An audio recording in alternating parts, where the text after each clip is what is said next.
welcome to Peaked. My name's Frank Castillo. I'd like to introduce my co-host, JP Noda. How you doing? What's up, guys? You ready to have some fun, man? Fuck yeah, I am. Fuck yeah. We had some very delicious edibles beforehand. We're going to continue with some more during the show. Hey, what's up? I'd like to introduce my guest for today, one of my best friends, my coworker, my brother, my homie from the Bay Area, the very funny Ehsan Ahmad. Hey, what up? Did I get your name right? Yeah. By the way, we're homies. But I'm always so scared I'm going to get your last name wrong. Dude, I mean, I usually, like, you got it correct. Usually I don't mind because everyone gets it wrong. The only time I've cared is one time I was being introduced to the Comedy Store and the guy brought me up as Ehsan Minaj. Yeah. I walked on stage and it was funny because the look of disappointment in half of them was beautiful, and the other half were like, "Oh yeah, that's Ehsan Minaj." Oh, that is oh god, I love shit like that at the store. That was actually the first time I introduced you on stage. So yeah, I remember that was you. All right, before we get into this, it's great to have you, man. It's so much fun to see you and just to catch up again. Yeah, I'm glad to be here. It's crazy to see just the people who I used to like clean up puke with. I know, right? Stuff, yeah. It's very odd how we've all fallen. Yeah. Anyways, but so we're gonna get into a lot of fun weed stuff today. Mm-hmm. We have edibles. We have two different kinds of edibles. We have the bars. They're both 90 milligrams. Okay. You don't have to take the full one. Most people do. Okay. We have the malt balls. If you want to just try to kind of do like smaller doses, each one's 10, but this full bad boy's 90. I'm probably gonna eat 10 malt balls. Yeah, I'm gonna do the malt balls. I feel like a lot of people, like, when they like smoke for the first time, they'll be like, "Oh, I want to do edibles first," with just no idea of like you can't control the dosage. No. So it's like I always tell people, if you're gonna smoke, you gotta smoke it first. If you're gonna like get high, you have to smoke it first. Do you like edibles? No, because of that exact situation where I've just had like too much and I wasn't prepared for it. I remember one time I went to I had like 50 milligrams for the first time. Oh, fuck. And this was right before I moved to LA. And then I went to the movie about climbing Mount Everest. What? The Everest movie where they all climb and they die on the way up. Vertical Horizon? No, I think it's just called Everest. Oh. Yeah. And I remember, because this was about a week before I moved to LA, and I remember feeling like, oh, I'm about to go climb the comedy version of Everest while I'm watching these people die climbing Everest. And I had one of the craziest panic attacks of my life. I mean, we worked there for a while. We saw a lot of people figuratively die. Ooh, buddy, you shouldn't have tweeted that, huh? It's weird because you and I both have worked and come up through the store. Mm-hmm. So we've seen a lot of people take different paths. You know what I mean? Right. Especially at our level. Mm-hmm. I feel like a few people have talked to me about this. I have this edge or like this like kind of like thing when you come up at the store and you see other people who may not have followed the path the correct way or just kind of, you know what I mean? Like it's you take comedy a little more seriously, I feel like. Yeah. I guess you hold it to a higher standard. Yeah. I mean, I don't know if to call it a correct way. Like, just I like to say it as they took a different path. It's a different path. Yeah, it's not the correct way, but yeah. Yeah, but there is a sort of like, if you come up through the comedy store, there is a sort of edginess to you, I think. Yeah. Well, it's because you have to perform at the OR stage every week, and that stage is like, if you're not like in tune to something within you, if you don't have that like comedy edge within you, that stage is going to eat you alive. Yeah. Yeah. It is a hard, people call it the hardest stage in the country for a reason. It's not like it's supposed to be hard, you know? So that's what I like about the store. It really puts your feet to the fire. Absolutely. Yeah. When you would tour and go other places, did you notice the difference, the way people would, in the comedy scene and other scenes, would react towards you or treat you? I mean, so pandemic-wise, I moved back to the Bay Area. Yeah. And look, I'm not past the store or anything. Just the fact that I work there. Yeah. Has opened so many doors for me because people are like, "Oh wow, you worked at the store!" Like it's a validation. Yeah, I was more right place, right time. You could have been there too. A lot of these people, but yeah. No, it's a nice little credit to have in your life. It is as a comic. Yeah, I don't know if you've experienced this, but the thing that I noticed is when I would go out of town, a lot of the places, especially the scenes, would just fuck with us because they love it. They respect the comedy. Mm-hmm. But I noticed I would get booked less in Los Angeles at the Comedy Store because certain producers were just like, you're not, you know what I mean? There's a stigma to it too. There's like shows that I would not want them to know that I perform at the store, just because it is like there is a fraternities aspect to it, and people feel certain ways about fraternities. Yes. Like if you go back to even college, people like hate Greek life. That's part of it. I wasn't a fraternity person at all, but I saw it. So it's like that. This is the closest thing. Being a door guy here is the closest thing I have to being in a fraternity. Yeah. And so obviously the people who are outside of it are gonna hate it. Yeah. I feel like such a frat boy about it. Yeah. Like I remember like just walking. Ken Gar had the best fucking one. Because I remember we showed up at an open mic. It was me and Jay Light. He was hosting it, and we came after work, so we had all the Comedy Store shirts on. And he fucking looks at us and goes, "Oh fuck, Cobra Kai just walked in." Dude, it was the funniest thing I was like, "Damn, that's so fucking good." That's pretty apt. That's a pretty good okay. Yeah, that's what we are. All right, let's go into this. Okay, let's do this. Double tap. 1, 2. Yeah. Do you dab often? No, I don't. Really? I used to be a daily smoker for years. Really? And then when I moved back home, I pretty much stopped. So this is like a almost reintroduction to smoking this trip to LA. Oh, okay. Yeah. Yeah. So this is like concentrates. These are really nice. This is rosin. We'll explain a little bit more once we go into it, but this is kind of like the higher end, think of like a fine wine. Okay. Yeah. Ooh, you guys should have a bucket that I could blow this into. Make a little. All right. Do you remember, is there any moments you remember me being like the highest at the store? I don't know. It takes a special. Wow. Give me a second here. I'm over here trying to talk like an intellectual. Fucking coughing.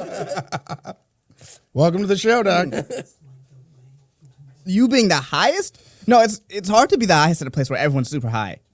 You know? Yeah. I'm trying to think of like the super high people don't ever stick out because the high people always be chilling.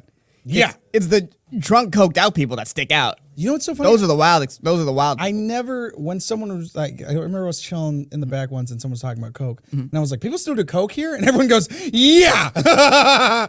And it made me realize that it's like, I'm such a weed guy. I'm not even in the Coke circle. You know what I mean? Yes. And I was the exact same way. Yeah, it's just a whole different, you're like, oh, that's what everyone, you know what I mean? You're like, oh, okay. But then once you notice it, it's like cocaine energy is hard to miss. Yeah. And so once you know it, then you just see it always. It's also like you never see how many buses there are until you actually have to start riding one. Yes. Yeah. It's exactly. Cocaine is exactly like riding the bus. That's what I've heard. Yeah. Do you remember anything like? What are some of your favorite like craziest moments at the store? Oh man. There's so many. I was my first week was the shooting. Yeah, that was week 1. They're like, "Hey, welcome to LA, baby." Yeah. I was so stupid too because I was there. This was the story that night. So I wasn't working that night. You weren't? I wasn't working. No. Okay. So I went to an open mic with my friend Trey, and Trey was like, "Yo, I can get you on the show. You want to do it?" I said, "Hell yeah!" So I get to the show, and the guy goes, "You're up," and I'm like, "I'm going through my set," and the guy goes, "Okay, so you're gonna rap battle Sarah Wineshank." So Trey got me on the show. Did not tell me it was a rap battle, so I had to do an impromptu rap battle with someone I've never met. Obviously bombed. Then the judges were super mean to me. They're like, what were you doing up there? It looked like you just, surprised by the fact. Yeah, one of them was like, how come you didn't prepare? And then wouldn't let me answer. So they would ask me a question, and then they would be like, how come you didn't prepare? And I started answering, they'd be like, I don't even want to hear it. And it's like, what's going on? Let me guess, this was Tuesday in the main room? That's the only time I've ever been. I forgot the name of that place. It was the Virgil. Oh yeah. The only time I've ever performed there. Oh my God. Yeah. And then in my mind, I told Trey on the drive back, I'll be like, dude, I'll remember. We went to the Comedy Store afterward. I'll remember, this will always be the day you made me battle Sarah Wineshank, and I'll always remember that day. And then, we went to the store, and someone got shot. Yeah. And I was such an idiot because I heard the shots. Yeah. And I was like, ooh, that's a car accident out front. So I run up the OR. The OR is empty. I'm like, what the fuck? And I look down, and there's just a dead body there. And I was like, oh, okay, this is like way more serious than that. Exactly. Yeah. I was at the belly room for the roast battle when it was all going down, and it was like you heard the things because we were by the back door. You heard the shots, and I could see it. It's always so funny when you see people who've never heard a gunshot before. Yeah. because they're like, oh, was that a backfire? Was that a firework? Yeah. And like me and Jerron looked at each other and we were like, we know what that is. We Jesus. just like closed the door. I remember roast battle running super long because We had to keep everybody in because they didn't know. Not even that. It's like Tiffany Haddish was on one. Remember, she was killing that night, and so everyone just let her go because she was just like she and Earl interacting, right? And so roast battle was already going longer. And this is back in the time that roast battle at the Comedy Store was the place to be. Yeah, it was packed. Everyone was there. So usually at the time when the shooting would happen, everyone would have been out on the patio. Yep. But the fact that she was going long saved people's lives. Yeah, I remember that. So crazy. Yeah. That's also how Guam got a job because he like started helping out and doing security shit. Yeah. They were like, Guam really showed up. Yeah. And then he became a door guy. Yeah, great, dude. You gotta get in where you fit in. I mean, you gotta that guy find a way. doesn't fit in a lot of places. I'm kidding. I love you, Guam. Yeah, Guam's great. But yeah, that's what you do. You find a way in somehow. You find a way in. I remember Jessica Wellington got hired because she was Tammy Joe's door person. Yep. And so she would go in the front of the doors at the patio. Yep. And she would check people's IDs because she wanted to get people to the belly room. Yeah. But that was her way of being seen. And then she got seen and then got put up on the showcase. I was working that showcase. She had the best showcase that day. Got hired the next day. Yep. You know how Luke got hired? No. He was white. No, he was like killing off stage, and I think a bunch of people like heard, and then Tommy had found out, and then he did. I don't know if he showcased. No, Luke never showcased. He's one of those people. Yeah. I think Theo Von is the same way. I think he got passed without being showcased. Yeah, a few people got passed. Yeah, didn't get showcased. You know, but I mean, that's just classic Tommy, dog. Yeah, that seems. I only knew Adam. Yeah. I never even met Tommy. So the idea, really? Yeah. Oh shit. The idea of someone getting showcased, getting passed without showcasing, or like becoming so strange, so foreign to me because Adam ran a tight ship. Yeah. Yes, he did. Yeah. Yep. Man, that was dude. I still get anxiety when my phone rings and it's like Adam or just a text. I get that anxiety of like, oh fuck, did I forget to call somebody? Like that is instilled in me, being a phones person. Like it is hardcore PTSD. No, and Adam text is a very fearful text. Yeah. Because you're like, why did I fuck up that Adam's talking to me? Yeah, 100%. Yeah. That one's pretty nuts. Yeah. Oh god, I remember I can't remember, he texted, or he like accidentally texted me instead of someone else, and I can't remember what it was, but I was just like, oh fuck, and then he was like, whoops, wrong person. I'm like, Jesus Christ, dude, you can't fucking. I was like, I literally, I had a heart attack. Yeah. Did you ever get spots taken away? I think once, and it was fucking like never again. Right. Oh, actually, I did get spots taken away, and I had to explain that it was not me, and but they were like, your spots are gone. I was like, no, it wasn't me at all. It was like, you know what I mean? Like I wasn't even working the shift and all this jazz, and he was like, all right, and I was like, fuck. Yeah. That was the other thing that kind of sucked too, is being a phones guy and being so like into the system, and it was like, even when I was off work, if something fucked up, it was still like, why didn't you fucking do anything about it? And it was just kind of like, I'm not. Right. Well, shit flows downhill. And, Yeah. Door guys get all the shit. Exactly. I have. When people ask me, what's it like working at the Comedy Store? This is the story I tell them because it's like purely what it is to be a door guy and how amazing and awful it can be at the same time. More awful than amazing. More amazing than awful, obviously. This is like 2 weeks working in there. I'm at the back door, and Rogan comes up to me. He's never seen me before, introduces himself to me, and then we just talk about comedy for half an hour. He like tells me what he does. He shows me the apps he used, shows me some of his old sets. Like we're talking, right? Rogan leaves to go up. Curtis, the manager, comes up to me and goes, hey, so he's a security guard at the time, actually. He goes, hey, Ehsan, if you go into that bathroom there, someone pooped and missed, so you're going to have to clean it all up. And it was the runniest poop I've ever had to clean up. Or you know, it's the only poop I've ever had to clean up off the ground, but it was way runnier than you would expect it to be. Brian Simpson's first day was the day that the pipes backed up. So he, like, his first day on the job, he had to sit in the kitchen and like constantly scoop and mop up. That drain was just like pushing shit back, like not shit, but just like sewage and stuff up. It was fucking crazy. Oh my God. Dude, and I just remember being like, damn, dog. Yeah. And then I remember my first day, This is when they were still doing door guy shots. Did they do door guy shots for you? Yes. I was one of the last few people to get a door guy. Yeah, they really had to stop after a bit. Moses, Well, they stopped getting the Everclear. Yeah. Moses happened, or the made me 151. take 2 151 Bacardi 151s shots back to back, and from the front bar to the back door, I walked. And by the time I made that last corner, I was fucked up to the point where I was sitting on the chair, just like trying not to keep spinning. Right. And Mervis walks by me. He's got a beer in his hand, like a case of beers in his hand. He comes back and he looks at me and he goes, "You're gonna puke right now."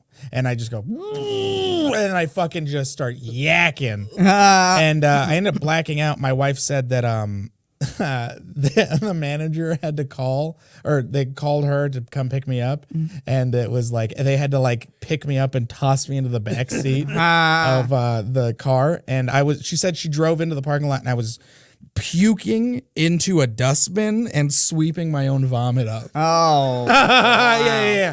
And I was still working at Starbucks at the time. So this is my first day working a regular shift at the store. I end up going home. I don't wake up till 2 in the afternoon. And then I call my Starbucks boss and be like, "Hey, I'm supposed to work at 4. I'm not going to make it. I can't make 4 p.m. And they go, "Yeah, we know your shift was at 4 a.m.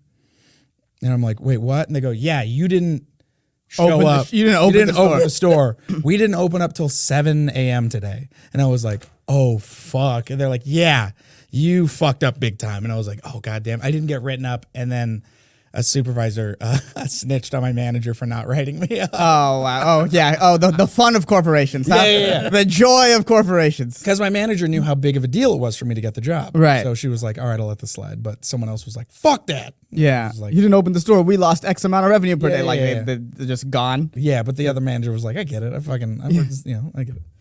Yeah, fucking God, ridiculous. yeah. The door guy shot. That's like off one shot. You get it and you're like, it's not gonna be that bad, and then it fucks you up. Dude, Fang's Chinese. He took what, like 4? Yeah. He was like, "Give me more." And we're like, "Fuck, we can't do this anymore." that guy's a beast. He's fucking insane. All right, you ready to get into this? Hell yeah. All right, dope. Round 1. Hello, welcome to round 1. My name is Frank Castillo. This is my co-host. Okay.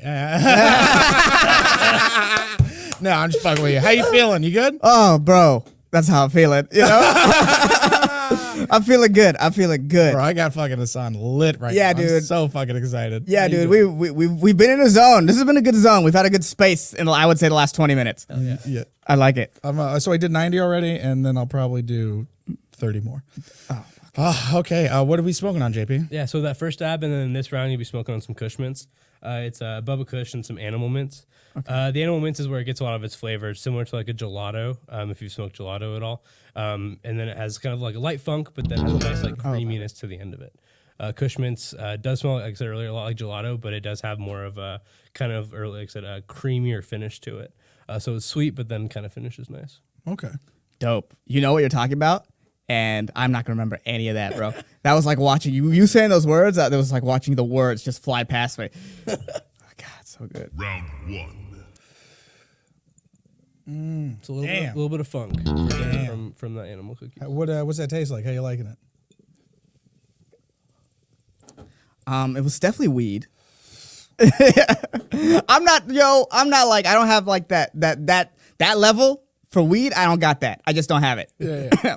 A very simple palate. Very simple palate. What's the high feel like though? It's not like too heady. What's the shape? No, I like? feel okay. Ooh, that's a good question. Let it hit for a little bit. It's very light. I don't feel heavy at all. Yeah, in about 10 minutes, it'll start to probably sink in a little bit. I would Okay. I still feel light and up there. I don't like the weed that like makes you feel too heavy. I like being in my own head. I feel like I can create. I like if I'm gonna create while high, I can create better that way. totally. That's interesting because some people don't. They absolutely hate that in their head feeling. Yeah. But some people can excel when they're in that space. Yeah. I did a lot of that. You know, plus, you know, I was never this much of a weed smoker, but I would smoke every day. And like at first, I felt like I needed to get high to create. Like I feel like I needed that, you know. And then the older I got, the more I realized, like, no, that's sort of like a scared place to come from. Yeah, it's a crutch. It's a crutch, and it's like, the fact that you need it, you gotta be able to do it without it. I think than to do it. So like, last few months, I've taken a step back and like, okay, let me create sober, and you know, thank God. I'm able to do it. Thank God that I didn't need it. Yeah. But yeah. Yeah. I feel that. Yeah. I remember when I was first kind of starting stand up, that was like the thing. Tommy was like, you gotta like not smoke weed before you go up. And then I was like, all right. But for me, it was just kind of like, I feel more comfortable this way. Right. Because otherwise I'm going to be super anxious and like, you know? Right. Yeah. I do like that. I now don't smoke before any sets. I'm sober until the end of my set. And then after the end of my set, the night is what the night is. Yeah. But yeah, I like that feeling of the on edge. Forces me to be outside myself. Because otherwise I do stick back to habits that are like, oh, I could just take it easy. Because you could just run jokes on autopilot for as long as you want. Absolutely. You could run jokes on autopilot for a whole damn career if you wanted to. We've seen it. I mean, you know, if I'm so lucky I could reach that stage in my life. Yeah. But it's just I didn't want to do that. Yeah.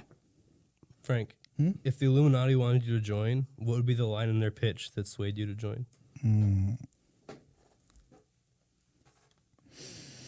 That's tough. That's tough because it's also like, you know, I don't know. Maybe if it was like my whole family's taken care of, you know what I mean? And I got like health insurance, you know? I'm definitely a nice car, you know what I mean? I would have to, but also it's like, what are they asking for? Like, what is, you know what I mean? Like, if it's like you got to kill a bunch of kids, then it's just like, I don't know if I could do that. But if they're just like, we'll give you a mansion, then it's just kind of like, all right, well, what do the kids look like? All right, that's surprisingly low bar for killing kids.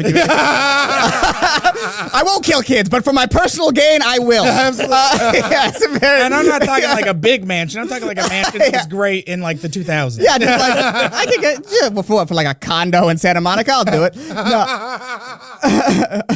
Is that the same question to me? Oh, bro. If the Illuminati try to get me, bro, I know what it is. It's a diversity hire. I would show up. They'd be like, here, show up to this location. And I'd show up and there'd be like 7 guys that look exactly like me. I'd be like, oh, fuck, this is the audition.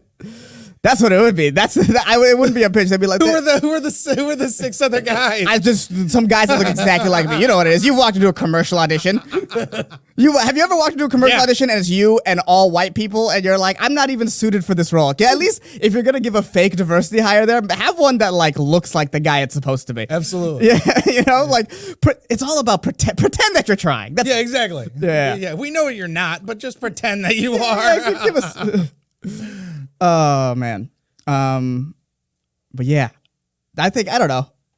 I don't think I'd want to do that. What, join the Illuminati? Yeah. Of course not. Yeah. I mean, they don't let us in. Well, I mean, you know, I think I have a shot, but if I play my cards right, don't get it twisted. But yeah, I don't know. It just seems like. You ever watch Narcos? Yeah. Yeah. You know how Pablo's life was pretty good until he ran for like Senate and then they started investigating him? Yeah, at a certain point, it's fine. Enough power is fine, I feel like.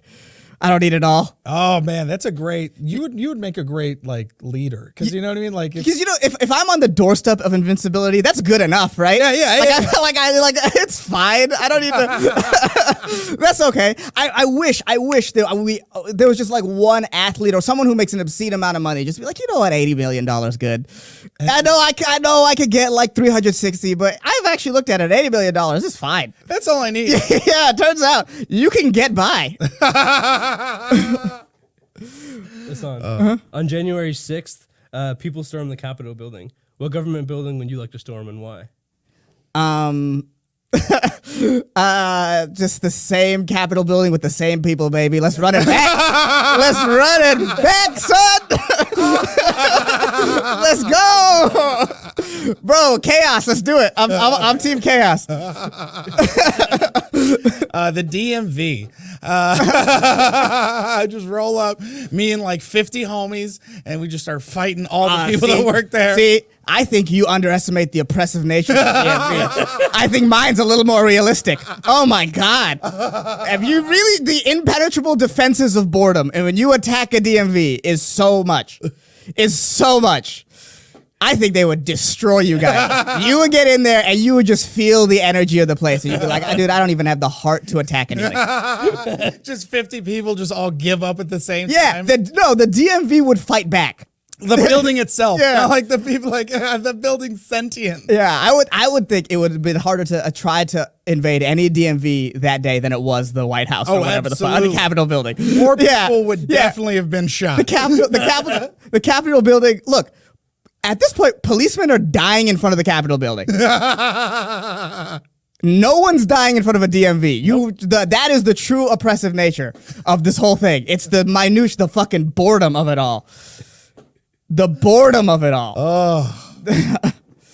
Frank, you've toured the country doing stand-up. What cities have the best white women? Scottsdale, Arizona, Denver, Colorado. Scottsdale. I mean, Scottsdale, bro. Scottsdale. No. I said Scottsdale over Denver. Scottsdale's like a different level. Like the Phoenix Scottsdale's area. definitely over. Well, That's like a different level. Scottsdale's like rich, like toned, fucking like.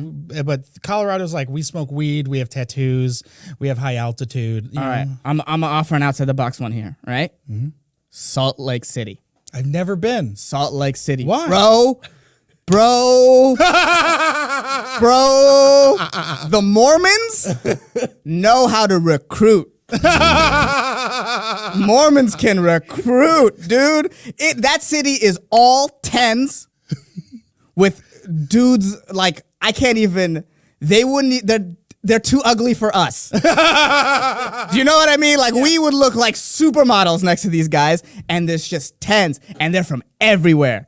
They're from everywhere. We walked up to the Mormon temple. This was a while ago. We walked up to it. These two beautiful women from like Ecuador came up to us.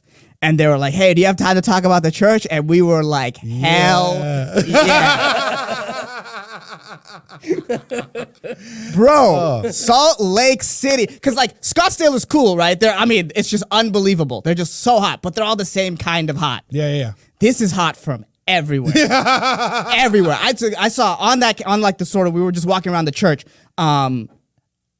It's just like women from China, Indian women, just everywhere, just trying to just talking to people, wheeling and dealing. And then the price is you got to get married young. There was like 6 weddings going on at the same time, and they were all like 1918. So that's the trade-off. Yeah. They said, we'll give you this beautiful woman for the rest of your life. You have to make 6 babies for the church. That is the deal you're signing. And these women are so hot, people are like, fuck yeah. I'll bust in a chick's. Bro, I'm thinking about it.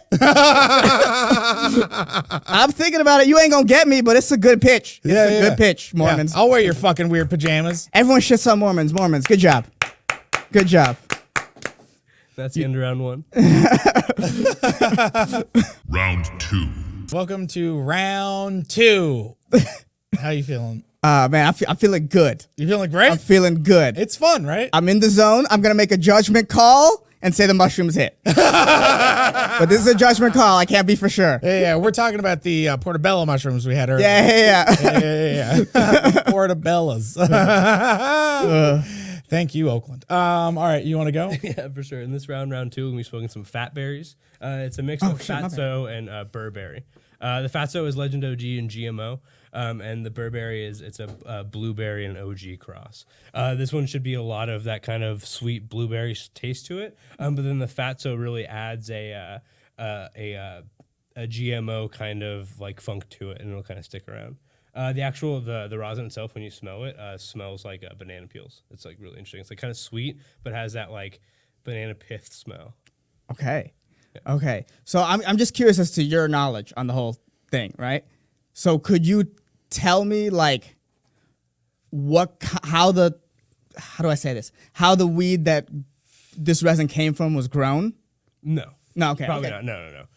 I mean, we could look at the farm and like find out, but it's like as far as like looking at it, it can be like, oh, that's grown, blah blah. And sometimes you can, for sure, especially like as outdoor gets older, there's a lot of signs, but normally. But if you were to want to find out that information, you could easily. Yeah, normally. Damn, I like that. I like it when people have high levels of knowledge and things. I'm a nerd, so it's nice. Yeah. I'm also a nerd, but my knowledge is very limited until my attention span went away. I am, as far as my nerdiness goes, I am making a push. Can I just quickly plug my podcast real quick? Absolutely. All right, so I do a podcast called The Dangerous Brown Podcast, right? And it's just me talking into a camera, so it's whatever, right? Please check it out though. Like it's whatever, but like please check it out.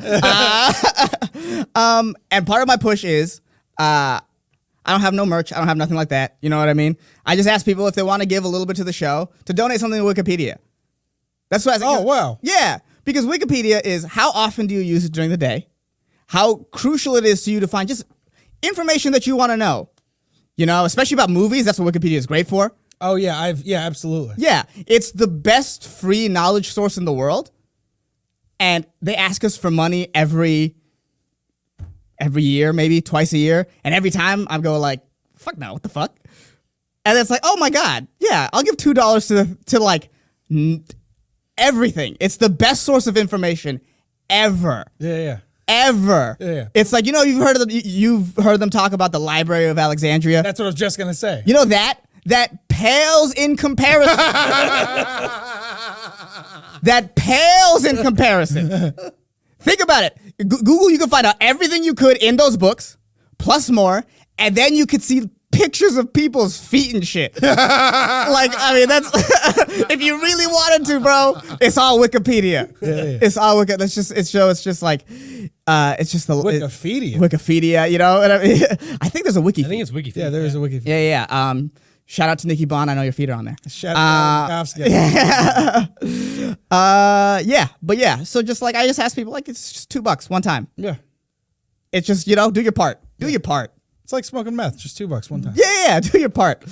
Well, I'd rather. My God, if we could get people addicted to knowledge, yeah, it's like crack. Do $2 of it.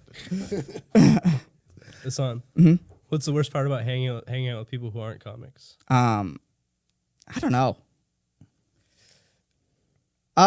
You know what it is? It's just talking about comedy and it's sort of a stretch of the imagination. Like about comedy at all. It's like it's whatever. You know what I mean? That's the worst part when they try to get like into it.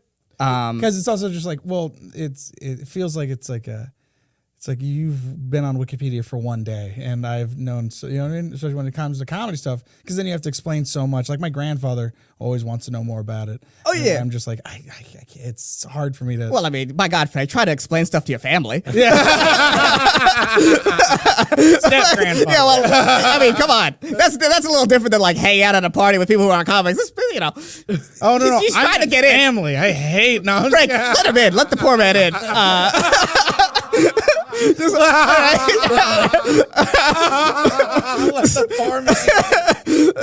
that's neither here nor there. I'm just talking about like, when you're out with people at a bar or whatever, or like you're meeting someone and they like want to get into like, how into comedy you are or whatever. It's like, it's fine. We could just like talk about things that are happening in the day. It doesn't have to be about my job. It's, Yeah. Like that's what it is. Sometimes people don't realize you don't want to talk about your job, and also your job doesn't sound fucking real to them. Yeah, man, it's crazy when you're Because it's like, I'm not. It's not like, especially at a young level that at the level that we're slowly like trying to come out of. Is that like when you're young, you don't have money, and you're like, oh, I just tell jokes to people, and it's like, what? And then people are like, just to get interested in that. Yeah. You know what I mean? It's like, yeah. I got friends from high school now that are hitting me up, being like, they're married, they got kids and stuff, and they got like good jobs, but they're just like, okay, you get to have fun all the time. I'm like, this past year was terrifying. But yeah, it's it sucks. I mean, dope. Shout out to my rich parents. I've been good, but hey, I'm living with you right now. Yeah. Thanks, babe, for dropping me off for this podcast. Yeah, I appreciate it. Yeah, I mean, it's just you just don't want to talk about your job. Yeah, that's the reality of the situation. Thankfully you're interested. Check out the Dangerous Brown podcast. But I'm just kidding. Unless they're a hot chick, how fun is it to tell them about comedy? Oh man, I'm always intimidated. Really? Not always, but like, yeah, that's it. Talk to women? Sometimes, yeah. I'm not. I used to be when I was like younger, but I think being married and having all that confidence now is just because it's just like, bitch, I don't fucking give a shit what you think, and then it's just funnier for me, and then it also creates a lot of enemies. All right, well, Frank's life is a soap opera. Yeah. And a soap opera. How many racist red flags would you be willing to ignore to sleep with a hot chick? Oh, I mean, All of them? Yeah. Yeah. If she was like fucking wetbacks, I'd be like, yeah, I know what you mean. Well, yeah. Well, I mean, come on. Have you ever had to, has there ever been like a time where like a chick's been like, oh, this kind of racist, and you're like, I'm still fucking it. You know. Yeah, I've dated white girls before. Yeah. Yeah. that answers that question. Who's the most famous person who hasn't tipped? Burn that bridge, Frank. Burn it. Most famous person that I know that hasn't tipped. I think it was the Rappaport thing. It was Rappaport. I mean, the Rappaport thing is the most famous, the most like door guy famous thing. What was the? Is there any? Who else was like? Because also young paid regulars, right? If you know what I mean, like I'd give $1 or a couple, but like if I had it, you know what I mean. Sometimes if we got give a couple 20s, if I just had like I just got paid or something, because it's like this is all I could do in the small time. You know what I mean? Working. Most of that is like most people were very forgiven because it's like I know this is not making money. I will say this. This is at least as far as the most famous thing in the sort of the door guy world of with Rappaport was there's one time Rappaport didn't tip, right? This is how it starts. This is how the story unfolds, right? If you worked a lot at the comedy store, I worked a lot, right? You have to deal with a lot of very famous people's cars constantly, and they're huge. You have to leave a spot out for Rogan, right? And he would always overtip. Yeah. Oh no, Rogan was great, but regardless. Man, okay, give me a second. Let me take a second. Wow, it just hit me how high I am. Oh God, I love this show. All right, This is let me my get in the favorite zone. show. Let me get in the zone, because like I'm in it now. So when you worked a lot at the store, have you ever worked a lot? I once, and it wasn't like I worked it. Someone had me, like Doc was like, "Can you help me move a car?" And I did in front of him, and he watched me, and he was like, "You know how to park cars?" And I got out of the car, and I was like, "If you tell anyone that I know how to park cars, I fucking swear to God." And he was just like, "Oh, okay," because I didn't want anyone to know that I knew how to park cars because I did not want to get stuck in the lot. All right, so I told people I didn't know. in the door guy world, in the lot guy community, we would call Frank a giant fucking pussy. Yeah. All right, Because there's a door guy community, but then there's also inside the community, Sub-community. if you are bro, you are a lot guy, and I mean this. I'm looking at all you people I ever was on shift that I worked a lot with. That anyone I've never met that's worked a lot from 1970 whatever the fuck to now. If you are a lot guy at a comedy store, I feel a certain brotherhood with you, and it will never, ever be torn apart because that is the hardest job. Yeah. You are working with million. I used to call them $1 million lots. Yep. We'd have $1 million worth of cars in the lot. And, whatever, maybe not $1 million. I don't know anything about cars, but they were, hey, expensive ass cars in the lot. Yeah. And bro, you had to move them and you had to not get dented because if they not get, there's so much going on.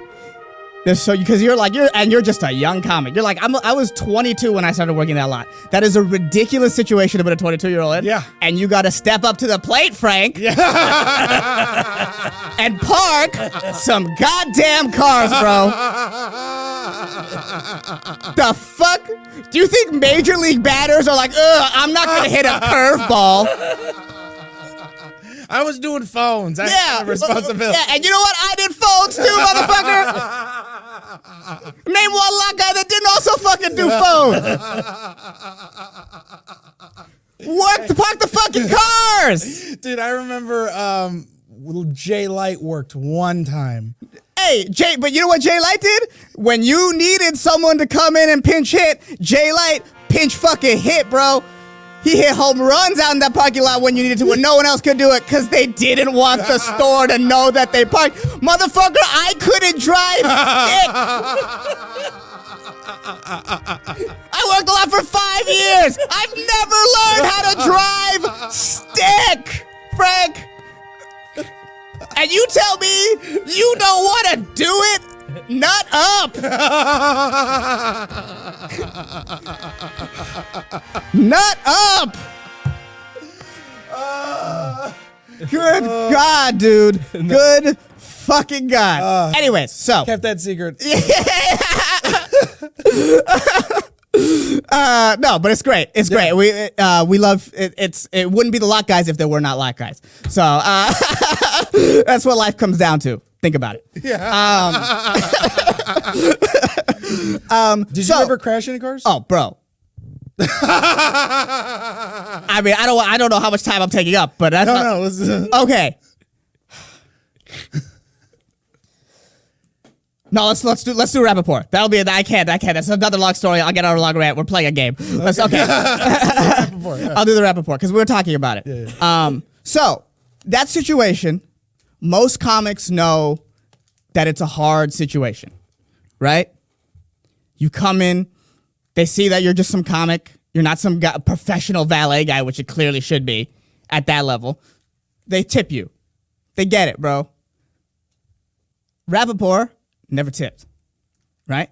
But as a Lock Guy, you go, that's also the game. Some people never tip. You can't get, you can't get too mad at that. You can't get too mad at the game. Yeah. Charge it to the game. Yeah. You charge it to the game, right?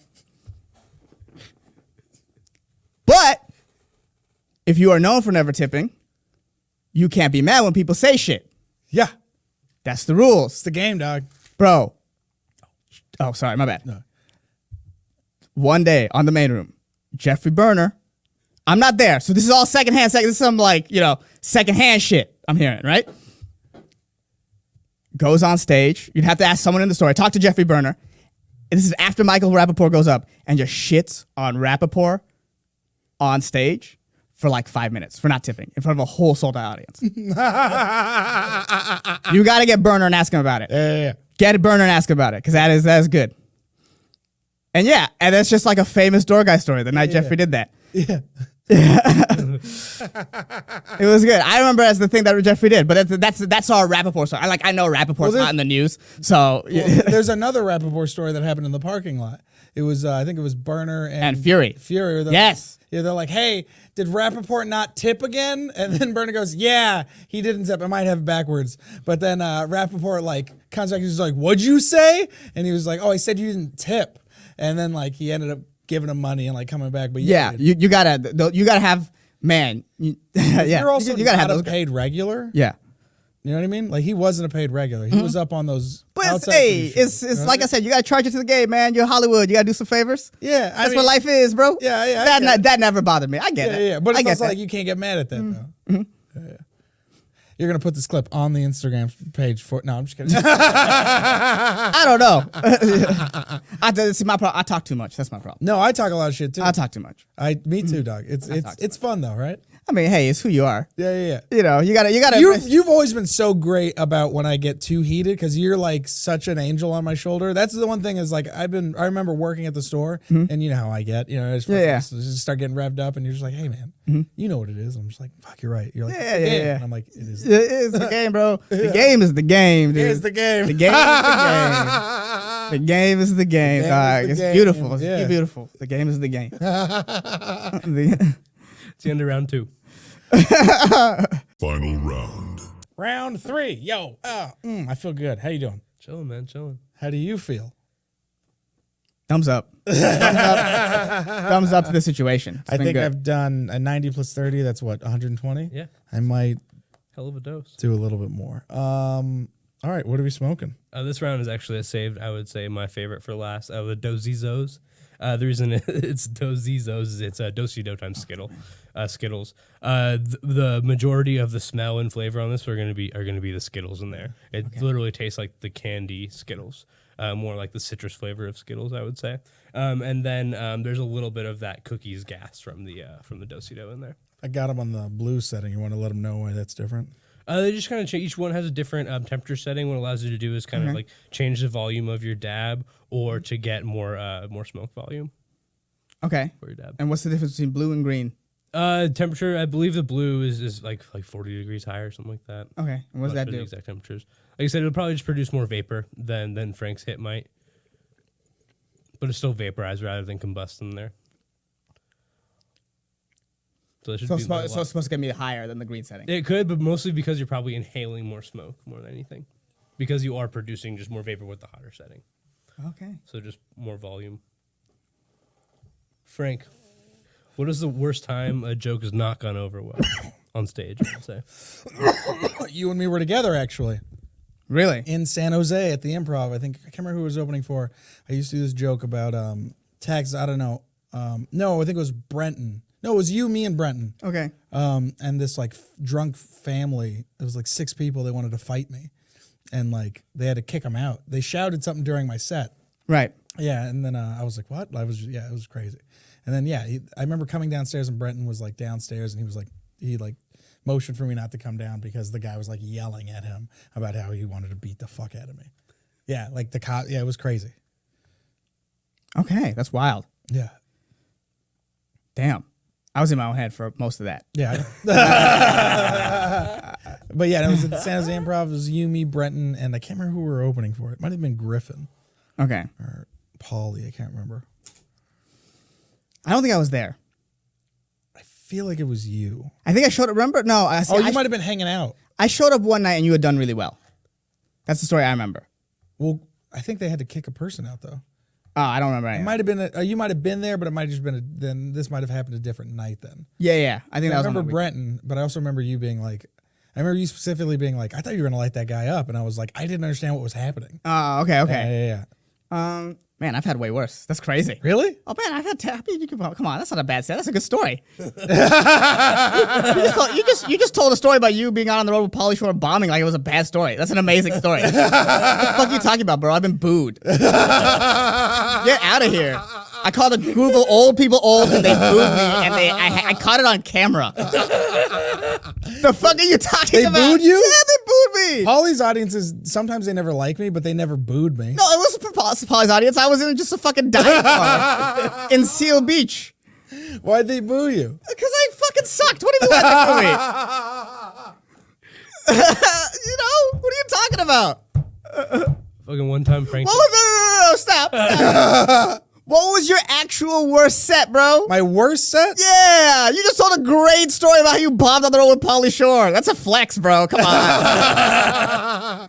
Give me a shit set where you went home and you were like, I am fucking dog shit as a person. I bombed in front They of Lady hurt Gaga. your soul. No, that's a good story. No. It's bad.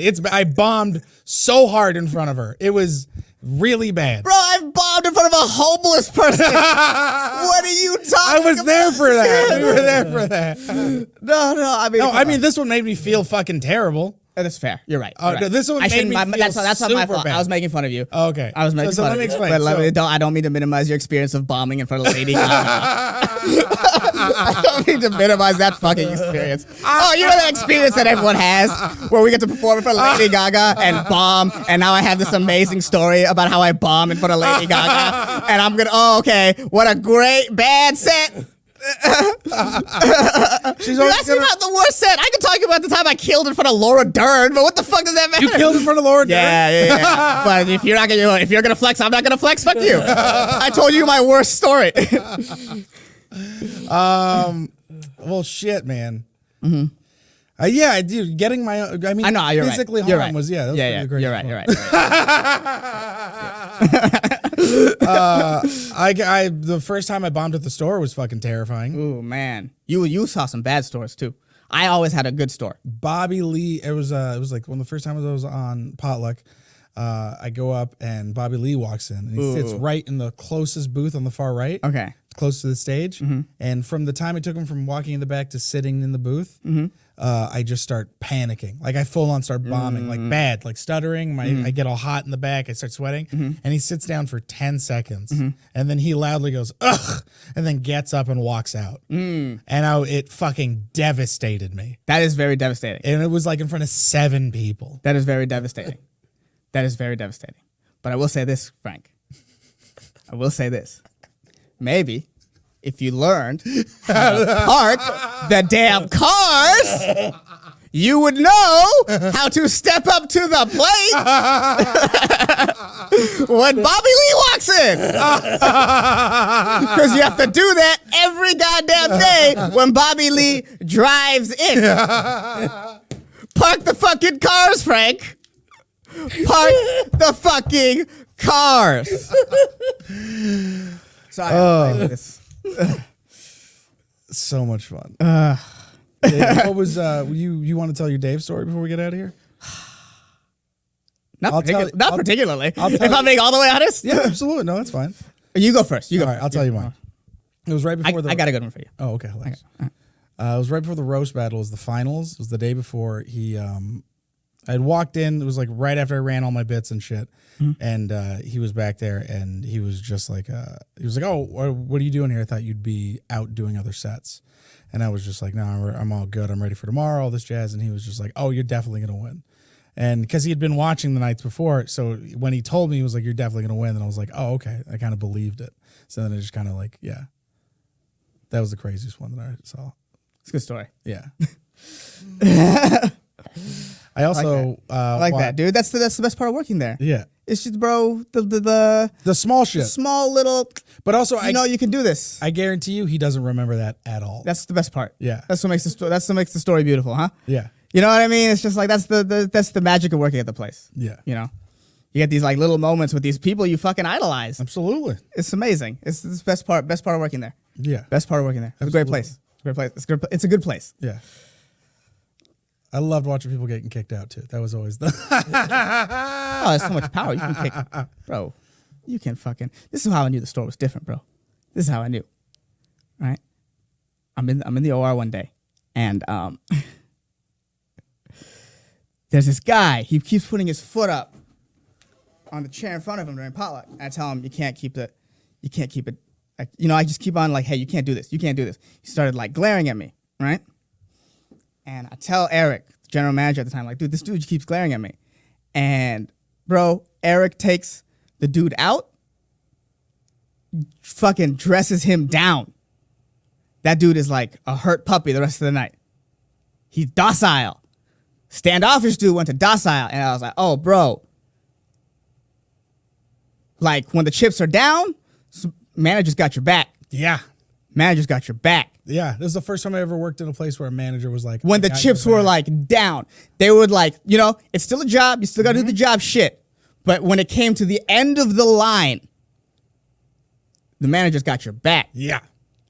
And that meant you could be fucking assholes to people. Yep. Best part. Best part. All right. Anything you want to plug before we get out of here? Yeah, the Dangerous Brown podcast, guys. Yeah. Check it out. All right. Dope. You got any dates coming up? Who the fuck knows? I mean, you're just Bay Area right now, local. I'm in Austin. Are you going to Austin? For like a couple weeks. Oh, okay, cool. Figuring out. Whatever. Yeah. But just listen to the podcast and find me where you can find me. Yeah. All right. Follow me on Instagram. Yeah, I'll be in Austin. I'll post dates. All right. Thank you to our sponsors, PUFFCO. Thank you, Punch Extracts. Thank you, JP. Thank you, team. Thank you, Ehsan. Dangerous Brown podcast.